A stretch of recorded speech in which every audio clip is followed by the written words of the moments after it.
హన్మకొండ జిల్లా Parakala MLA camp కార్యాలయంలో పరకాల, నడికుడ, ఆత్మకూర్ మరియు దామెర మండలాల పరిధిలోని మహిళలకు పరకాల ఎమ్మెల్యే రేవూరి ప్రకాష్ రెడ్డి ఇందిరమ్మ చీరల పంపిణీ చేశారు. ఈ సందర్భంగా ఆయన మాట్లాడుతూ కాంగ్రెస్ ప్రభుత్వం మహిళలకు అత్యధిక ప్రాధాన్యత ఇచ్చి వారి అభివృద్ధికి దోహదపడుతుందని అన్నారు. మహిళ ఇంటిని ఎలా చక్కబెడుతుందో రాష్ట్రాన్ని, దేశాన్ని కూడా అభివృద్ధి చేయాలని ప్రభుత్వం మహిళలను గౌరవిస్తుందన్నారు. మహిళలకు ఉచిత బస్సు సౌకర్యం, 500 సిలిండర్, 200 యూనిట్ల ఉచిత విద్యుత్ లాంటి కార్యక్రమాలు ఎన్నో ఇందిరమ్మ ప్రభుత్వం ద్వారా సాధ్యమవుతుందన్నారు. మహిళలకు డైరీ పాల ఉత్పత్తిలో మరియు మహిళా సాధికారత ద్వారా బస్సులను కొనడం జరిగిందన్నారు. మహిళలకు సోలార్ సిస్టమ్ రాబోతుందని, దీని ద్వారా అధిక లాభాలను పొందవచ్చు అన్నారు. త్వరలోనే తెల్ల రేషన్ కార్డు కలిగి 18 సంవత్సరాలు నిండిన ప్రతి మహిళకు చీరలు కాంగ్రెస్ ప్రభుత్వం అందజేస్తుందన్నారు. ఒక మంచి కార్యక్రమాన్ని మనం ప్రారంభించుకుంటున్నాం.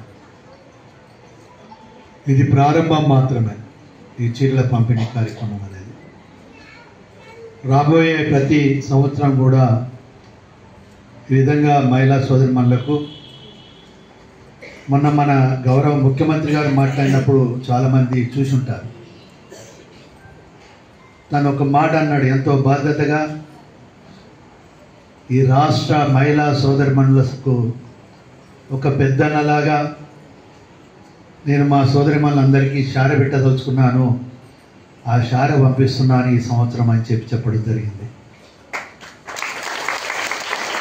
అంటే ఈ ప్రభుత్వము మహిళా సోదరిమణులకు ఏ విధంగా గౌరవిస్తుందో మీరు ఒక్కసారి అందరూ గుర్తు చేసుకోవాల్సిన అవసరం ఉన్నది. ఈ ప్రభుత్వము, ఈ ఇంద్రమ్మ ప్రభుత్వము మహిళా ప్రభుత్వం అని చెప్పినా కూడా మనం అతిశక్తి కాదు.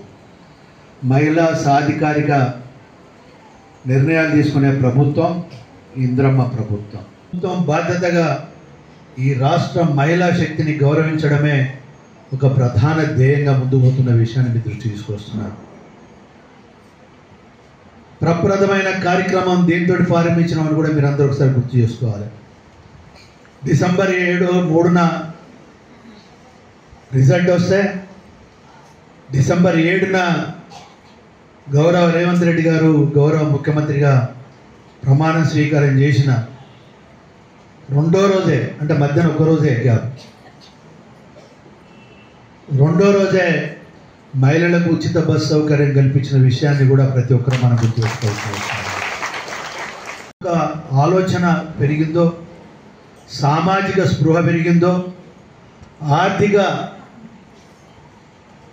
అసమానతను తొలగించుకొని పోటీపడి నా కుటుంబం కూడా ఆర్థికంగా అభివృద్ధి చెందాలని ఒక తత్వం అలవాటైందో, అది సెల్ఫ్ హెల్ప్ గ్రూప్ అనే విషయాన్ని మనం గుర్తుపెట్టుకోవాల్సిన అవసరం ఉంది. స్త్రీ శక్తి అనే విషయాన్ని మీరు గుర్తుపెట్టుకోవాలి. నీ కుటుంబ ఆర్థిక పరిస్థితే కాదు, నీ కుటుంబ ఆర్థిక పరిస్థితితో పాటుగా రాష్ట్ర, దేశ ఆర్థిక పరిస్థితి కూడా ఈ మహిళా శక్తి మీద ఆధారపడే రోజులు వస్తాయని చెప్పి చాలా స్పష్టంగా చెప్తున్నాను. ఈరోజు రాష్ట్రాలు పోటీ పడుతున్నాయి. మహిళా శక్తిని ఉపయోగించుకోవాలి, మహిళల యొక్క భాగస్వామ్యం పెంచాలి, మహిళల్ని ఉత్పత్తిలో రంగంలో కూడా వాళ్ళని తీసుకురావాలి.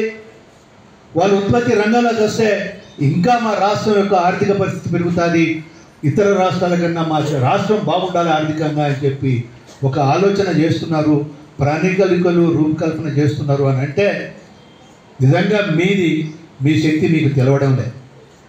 మీ శక్తిని ప్రభుత్వాలు గుర్తిస్తున్నాయి, మీ శక్తిని ఉపయోగించుకోవాలని ప్రయత్నం చేస్తున్నాయి.